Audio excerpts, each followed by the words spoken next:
नमस्कार मित्रांनो बांधकाम कामगार योजना बांधकाम कामगार योजनेमध्ये काही महत्त्वाचे बदल करण्यात आले आहे। तुम्ही जर बांधकाम कामगार योजनेची नोंदणी केली असेल तर ठीक आहे, अन्यथा नोंदणी केली नसेल तर लवकरात करून घ्या, कारण की बांधकाम कामगार योजनेचे रिव्हेरिफिकेशन सुरू झाले असून जे बोगस लाभार्थी आहे यांची नावं आता कमी करण्यात येणार आहे। तर मित्रांनो, आजच्या या व्हिडिओमध्ये आपण असे कोणकोणत्या प्रकारचे बांधकाम मजूर आहेत की त्यांनाच आता बांधकाम कामगार योजनेमध्ये समाविष्ट करण्यात येणार आहे। परंतु मित्रांनो, त्याआधी बांधकाम मजुरांना आर्थिक योजनेमध्ये बद्दल माहिती नसल्यामुळं त्यांना कुठल्याही प्रकारचा लाभ घेता येत नाही। तर आजच्या या व्हिडिओमध्ये आपण आर्थिक योजनेसंबंधित आणि कोणकोणते बांधकाम मजूर आता स्थावर असणार आहे त्यांच्या संबंधित मित्रांनो माहिती पाहणार आहेत। तर मित्रांनो, या व्हिडिओला सुरुवात करण्याआधी तुम्ही चॅनलवर पहिल्यांदा आला असाल, चॅनलला सबस्क्राईब करून घ्या आणि बाजूला असलेल्या बेल आयकॉनला नक्कीच प्रेस करायचा आहे।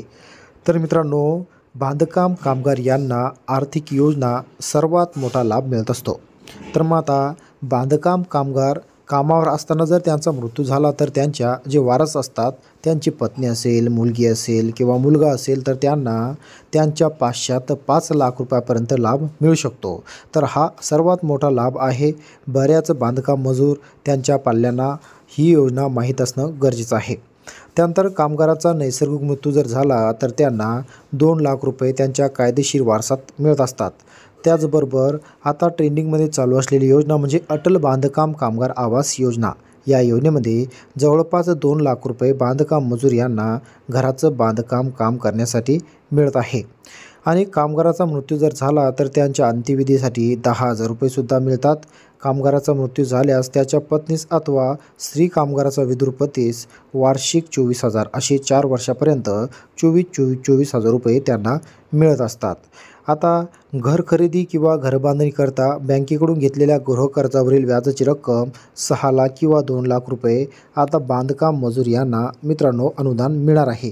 तर अशा प्रकारे आर्थिक योजनेमध्ये राज्य सरकारने बांधकाम मजूर यांना सहाय्य सुरू केलं आहे। तर बांधकाम कामगार नोंदणीसाठी पात्रता म्हणजे 18 ते 60 वर्ष वयोगटातील मजूर अर्ज करू शकतात। त्यानंतर मागील 12 महिन्यामध्ये 90 दिवसापेक्षा जास्त काम बांधकाम मजूर यांनी केलेलं असणं गरजेचं आहे। म्हणजेच ग्रामसेवक, ठेकेदार किंवा गव्हर्नमेंट इंजिनियरचा 90 दिवसाचं प्रमाणपत्र या ठिकाणी समावेश करण्यात आला आहे।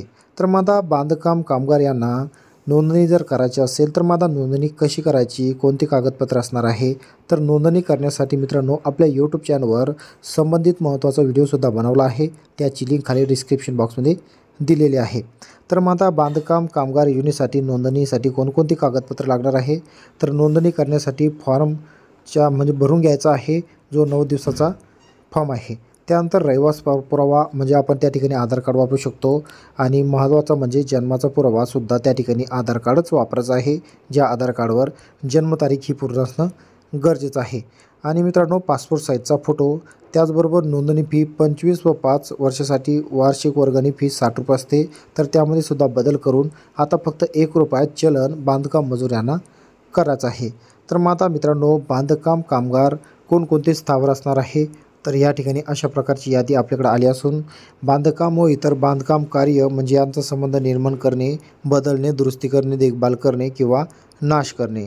तर कामाच्या मान्यप्राप्त प्रकाराची यादी इमारती, रस्त्यावर रस्ते, रेल्वे, ट्रामवेज, एअरफील्ड, सिंचन, ड्रेनेज, तटबंध, navigation works, storm water drainage वर्क्ससह निर्मिती, पारेषण आणि पॉवर वितरण, पाणी वितरणासाठी चॅनल समाविष्ट करणे, तेल आणि गॅसची स्थापना, इलेक्ट्रिक लाईन्स, वायरलेस रेडिओ, दूरदर्शन, दूरध्वनी, टेलिग्राफ आणि ओव्हरसीज कम्युनिकेशन, डॅम, नद्या, रक्षक, पाणीपुरवठा, टनेल, पूल, पदवीधर, जलविद्युत, pipeline, towers, cooling towers, transmission towers आणि अशा इतर कार्य, दगड कापणे, फोडणे, दगडाचा बारीक चुरा करणे, लादी किंवा टाईल्स कापणे व पॉलिश करणे, रंग वार्निश लावणे इत्यादी, सुतारकाम, गटार व नळ जोडणी कामे, वायरिंग, वितरण, तावदान बसवणे इत्यादीसह विद्युत कामे, अग्निशमन यंत्रणा बसवणे, तिची दुरुस्ती करणे, वातानुकूलित यंत्रणा बसवणे व तिची दुरुस्ती करणे, उद्वाहने, स्वयंचलित जिने इत्यादी बसवणे, सुरक्षा दरवाजे, उपकरणं इत्यादी बसवणे, लोखंडाचे किंवा धातूच्या ग्रिल्स, खिडक्या, दरवाजे